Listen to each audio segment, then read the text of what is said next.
তিনিচুকীয়াৰ দিনজান ঘাটত নাও দুৰ্ঘটনা। দিনজান ঘাটৰ পৰা দধিয়ালৈ ৰাওনা হৈছিল নাওখন আৰু তেতিয়াই সংঘটিত হয় এই ঘটনা। জানিব পৰা মতে ৮জনমান যাত্ৰী আছিল নাওখনত। হঠাৎ নাওখন ডুবিবলৈ আৰম্ভ কৰে।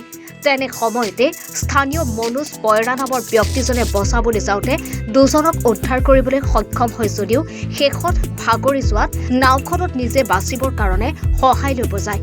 তেতিয়াই নাওখনত থকা বাকী ব্যক্তিকেইজনে গুৰিয়াই নাওখনৰ পৰা পেলাই দিয়ে ব্যক্তিজনক আৰু তেতিয়াৰ পৰাই মনোজ পয়ৰা নিখোজ হৈ আছে আৰু এছডিআৰএফ বাহিনী আৰু গুইজান আৰক্ষীয়ে অভিযান অব্যাহত ৰাখিছে।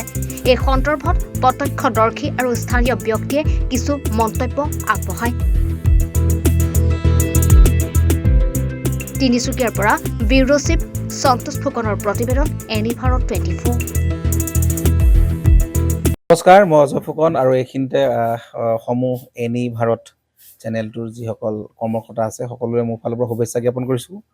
অসমৰ আচলতে সংবাদ জগতত নতুনকৈ আচলতে এটি আত্মপ্ৰকাশ ঘটিছে আমাৰ নিউজ চেনেল এনি ভাৰত, আৰু এনি ভাৰতৰ এটা খুব ধুনীয়া এটা অনুষ্ঠান হ'বলৈ গৈ আছে। সকলোৱে জানে আমাৰ সকলোৰে মৰমৰ হাৰ্টথ্ৰব জুবিন গাৰ্গৰ গানে কি আনে, আচলতে জুবিনদাৰ সেই গীতৰ আধাৰত আমাৰ হিৰুদাই লিখা সেই গীতটি গানে কি আনে, এই গানে কি আনে নামৰ এটি তেওঁলোকে সাংগীতিক ৰিয়েলিটি শ্ব' কৰিবলৈ গৈ আছে আৰু 15 আগষ্টৰ পৰা গোটেই আৰম্ভ হ'ব। প্ৰথম অডিশ্যন অসমৰ ধেমাজি জিলাত আৰম্ভ কৰিব।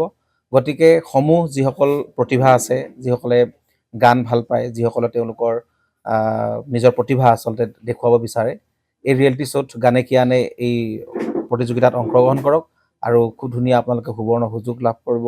লগতে ইয়াতে পুৰস্কাৰ আছেই, বিভিন্ন ধৰণৰ উপহাৰো আপোনালোকে লাভ কৰিব আৰু লগতে এগৰাকী প্ৰতিষ্ঠিত আচলতে এগৰাকী শিল্পী হিচাপে অসমৰ সাংস্কৃতিক জগত আপোনালোক প্ৰতিষ্ঠা লাভ কৰিব। গতিকে গোটেই অনুষ্ঠানটোলৈ মোৰ ফালৰ পৰা শুভকামনা থাকিল আৰু লগতে এই অনুষ্ঠানটোত আপোনালোকে অংশগ্ৰহণ কৰিব। আমিও আছোঁ আৰু সকলোকে আমি লগ পাম। ধন্যবাদ।